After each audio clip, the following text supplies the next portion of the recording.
Hello again, and welcome back to the channel.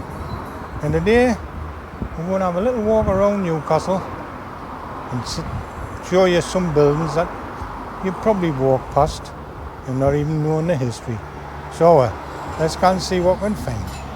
Let's begin.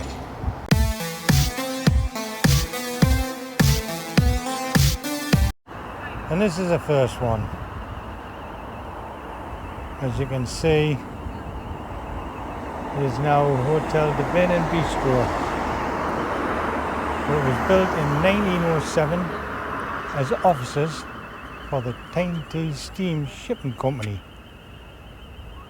and it was built in an Edwardian style, and you've probably passed it 1,000 times. Probably known it as the Hotel de Bin, but not known why it was built here.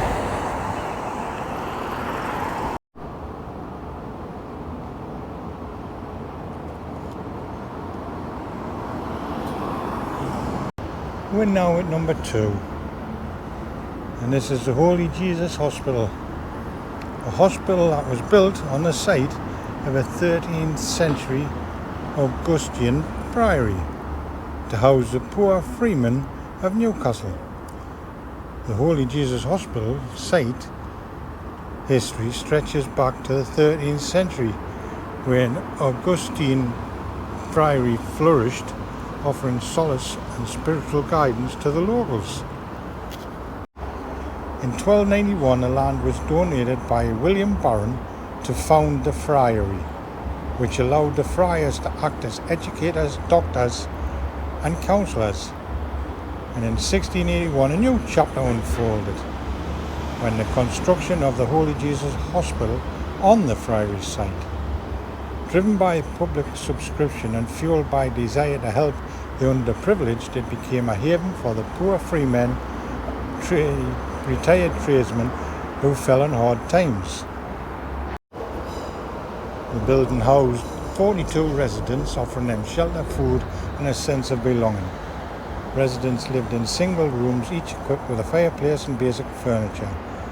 And between 1971 in 1993, the building housed the John George Joyce Museum until it closed and exhibits moved to the Discovery Museum. As you can see, the plaque here, which is in Latin, which basically says the hospital for the poor, or something around them words. The hospital architectural style is a fascinating blend of periods. The core building, constructed in 1681, reflects the simple Georgian aesthetics, and the attachment of the soup kitchen, built in 1880, showcases elements of Victorian Gothic revival. Today, the building serves as work offices, but its past remains ever present. We're now at number 3, and this is the Cooper's Motor Mart. Probably passed this building loads of times as well. It's a former showroom for horses, carriages and bicycles, and later a car showroom. And now it's an office space, but it retains many of its original features, including the old wooden horse ramp. James Cooper originally set up as a horse trader in 1878 at the Crown and Thistle in the Growth Market. James was evidently successful in his early dealings, deciding to go ahead with construction of a purpose-built premises in 1897, which was described as a depot for horses, carriages, cycles and auto cars. Cooper's Motor Mart, now Cooper's Studio, is the home of Ryder Architects Newcastle.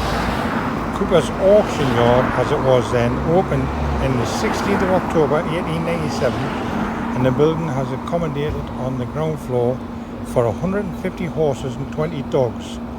There were also shops, offices, harness rooms and a caretaker's room. The old stables are now repurposed into offices and meeting room space. Now we're at building number 4, the Sailors' Bethel. It's an old brick-built seaman's chapel on Newcastle's quayside, and it was built by Thomas Oliver Jr. and opened in 1877. Situated on the corner of Horatio Street in Ousburn, seemingly tethering above the Tyne. It's held aloft by its perilous pointy spire.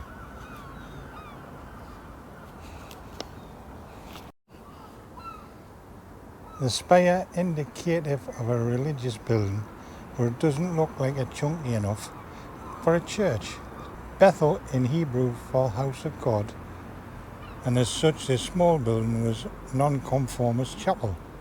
Similar in style and construction, these chapels deliver religious services, held social gatherings and aided education of various groups.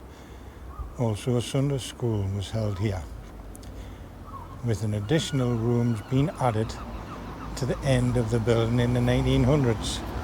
The needle-thin spire, known as a fleck, would have made of wood and covered in lead. And now I think it's houses, offices. And finally, this is number 5 on the list. 98 Pilgrim Street, or Alderman Fenwick's house. It's one of the oldest buildings in Newcastle, and it was built roughly around 1670. It was originally built as a merchant house and later took its name from Alderman Fenwick, who was the mayor of Newcastle in 1720. Later it became a coaching inn, the Queen's Head, where Charles Dickens once stayed. And then later still, the building was used for a liberal club. The building underwent extensive restoration in 1997 and was taken over in 2020 by business space specialist Central Space. Today the building provides updated high specification offices to tenants within Newcastle city centre. The Central Space team are focused on maintaining the character of the building whilst having upgraded the amenities to provide high quality offices and event spaces, boasting a raft of period features including the grand entrance hall, impressive rooftop cupola. Central Space are keen to maintain the building's character as well as a quirky office space. It offers a striking city location for corporate events, conferences and networking in the great rooms. Well, I hope you enjoyed that little walk around Newcastle, pointing out some more historic buildings. If you did, don't forget, hit that subscribe button, give this video the thumbs up, hit that notification bell for more videos, and we'll see you on the next one. Thanks for watching.